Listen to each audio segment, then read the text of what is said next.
darling. Are you awake? Are you feeling better? Are we keeping you nice and warm, beloved? Well, hello there. Don't you look surprised to see us together?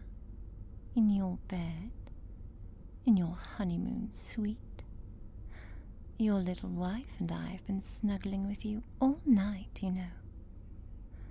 Angela, I think we have startled your dear husband. Witness his most precious amazement. Don't you remember, darling? Deborah arrived yesterday. We're helping her hide. She's wanted by the authorities back home, so she's stowed away on board. I think it's only fair that we take her in, after everything that's happened.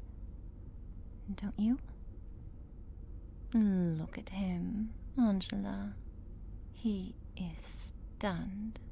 So rare to see him shell-shocked like this. That's right, beloved.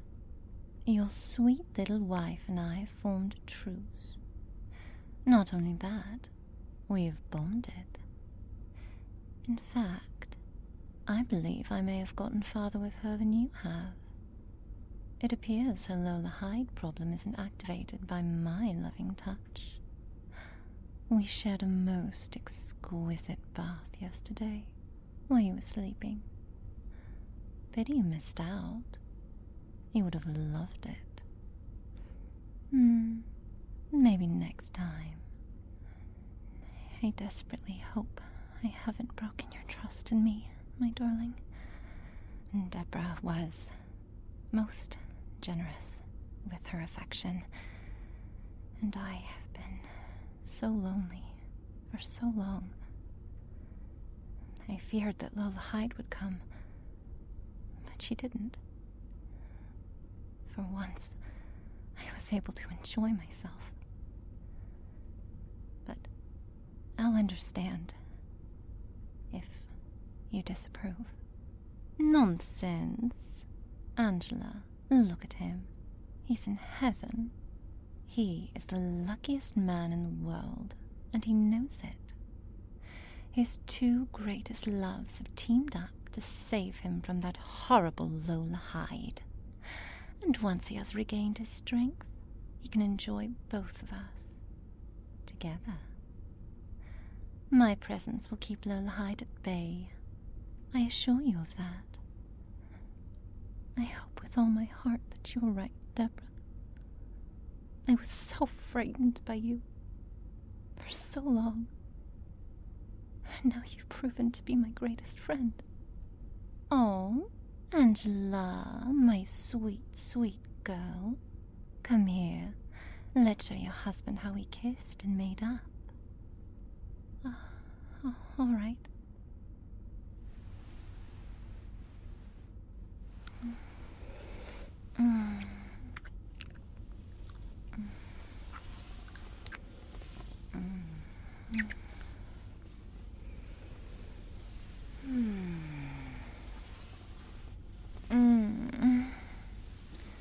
I believe I have fallen for your wife, beloved. Angela is a most receptive lover. If I had to lose you to anyone, I'm glad it was to someone so pure and sweet. Now when your strength fully returns, we shall have the most splendid time, the three of us. But for now, I think we all need some breakfast. Oh yes, I say, I have quite a hearty appetite all of a sudden. And you two obviously need to eat. You're both so skinny. I won't have my husband and best friend wasting away. Look at her, mothering us already. Well, let's get some room service to start. From what you've told me, Angela, the ship's crew hasn't laid eyes on you yet. They've only seen Lola Hyde, correct? That must be the case. I didn't re-emerge until last night, and I've only been in our suite with the two of you. Well, now that I've bathed and had a full night of luxury, Perhaps it's time I raided Lola Hyde's wardrobe.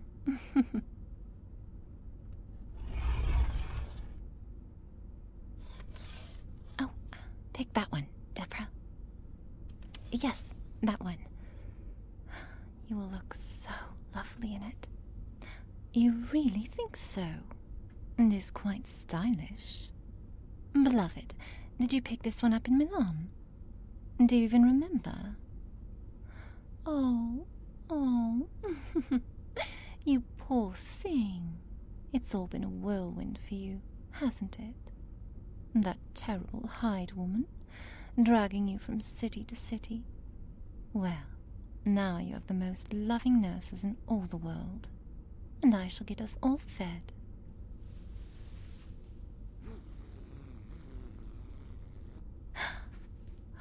I knew it. You look absolutely marvelous, Deborah. Thank you, my sweet. Now, I must do something with my hair and face. I see there's a well-stocked lady station here ready to assist me.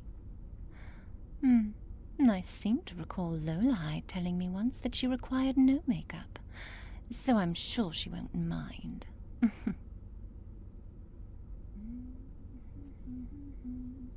Please, take anything you want, Deborah. It's so wonderful to see her happy again, isn't it, darling? She's been through so much. Her life has been simply ruined. You're all right if she joins us, aren't you? Now that I see this side of her, I'm not surprised at all that you fell in love with her while I kept busy in my laboratory, practically hiding, too shy to proclaim my love to you, or to ever meet Deborah Lavish when I learned you were courting. Instead, I buried myself in this terrible experiment. I feel responsible for what Lola did to her, and I am so excited that Deborah has found a way for all of us to be happy together, without Lola intruding on us whenever we have a moment of intimacy. I pray that Deborah can help me conquer this darkness inside me forever, and then we can all have the life we always dreamed of. With you, my love.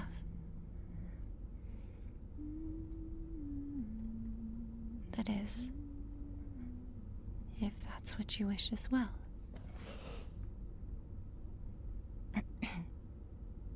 Well, what do you two think? Oh, Deborah, you're so beautiful. Isn't she, darling? Thank you, Angela, my sweet. It is a rather dramatic transformation. I don't usually wear my hair this big. I teased it out quite a bit, but it might work. Do you think I can pull it off? Do I look enough like Lola Hyde to fool these people? I'm not sure. I always lose consciousness during my metamorphosis, but I've always suspected that Lola must look a bit like his statue of Aphrodite in his study. Oh, that thing. Did your husband ever tell you who the model was for that statue? No. Is that true? Were you the model for that statue? It's how I first came to know him. Eventually, I realized that if a man like him saw me as the embodiment of love, well, I shouldn't let him get away, even if the statue seemed like an exaggeration of me. And then timid Dr. Angela Jekyll, unable to come and face me, took the image of that statue and added a thoroughly vile and wicked personality from a buried subconscious, and created Lola Hyde to better compete with me. What a sick, sad, small, bizarre world we live in. What do you think, beloved? Am I a more refined image of your wife's alter ego? Would strangers on the ship accept me as Lola Hyde, or rather, your new bride, the transformed Dr. Angela Jekyll? An uncanny resemblance, you say? Well, when I get back, if you're feeling stronger, perhaps I'll put this uncanny resemblance to the real test. For now, we'll let you rest. I'm off to order us breakfast. I'll be back in a moment. Angela, be a dear and don't get aroused while I'm gone, all right? That would ruin everything. Perhaps you should wait for me in the suite, and let your husband rest alone in the bedroom. That's a good girl.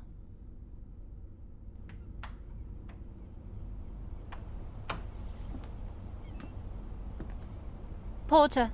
Excuse me, Porter. Yes, we need 2 full breakfasts in the in the Empress suite. Yes, right away, please. Thank you. Oh, and could you direct me to an officer on duty? I have a rather sensitive matter that I wish to discuss about our suite. Yes, thank you. Ah, yes. Hello, officer. Officer Grimley, is it? Yes, thank you. It's very nice to meet you as well. I am sure that you recognize me. I am Dr. Angela Jekyll, of course, and my husband and I have a small problem in our Empress suite, which is lovely, by the way. Well, the problem is, we have a little stowaway, I'm afraid. This tiny blonde girl wearing spectacles and not much else has apparently snuck on board. We haven't the heart to throw her out, but as you know, I am on my honeymoon, and my husband is needing his rest. So this little surprise visitor is putting a damper on an otherwise lovely cruise. I should hope that you could take care of the problem as quietly as possible, so not to cause a scandal or disturb my husband. I'm sure you understand. She shouldn't be too much trouble. She seems harmless enough, except she speaks nothing but lies and lunacy. I've no doubt she escaped from some mental institution. She's made the most outrageous statement since we discovered her this morning. Yes, thank you so much. My husband and I would feel quite rewarding and generous if you could take care of this matter for us, and you be gentle and discreet with the girl in front of my husband. He's such a sweetheart, and he wouldn't want to see her harmed. Once you get her out of the suite, I would suggest keeping her away from the press and other guests, and put her off the ship at your earliest convenience. You know, she actually seems like a very sweet, troubled girl. One wants to help her.